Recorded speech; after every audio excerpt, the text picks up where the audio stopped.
যুদ্ধ কিন্তু এখনই শেষ হচ্ছে না।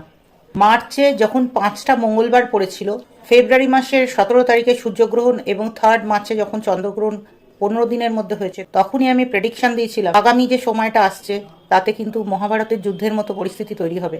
এখন অ্যাস্ট্রোলজিক্যাল কানেকশন এমনই হয়ে রয়েছে যে তাতে যুদ্ধ হবেই।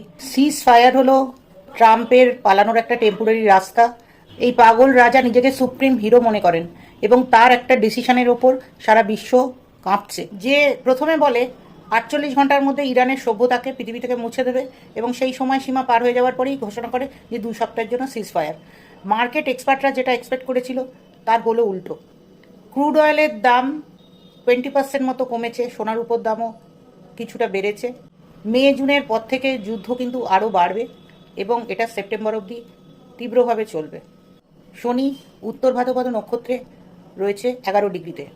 মঙ্গল তার সঙ্গে যখন যুক্ত হবে এবং ওই এক নক্ষত্র দিয়ে পাস করবে, তখন 18 এপ্রিল থেকে 24 এপ্রিলের মধ্যে ভয়ানক যুদ্ধ পরিস্থিতি তৈরি হবে। ট্রাম্পের এই সিজ ফায়ারের পর এরপর কিন্তু বড় ধামাকা ওয়েট করছে।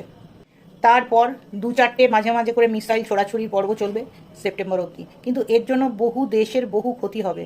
কিছু কিছু দেশের সিভিলাইজেশন পুরো নষ্ট হয়ে যেতে পারে।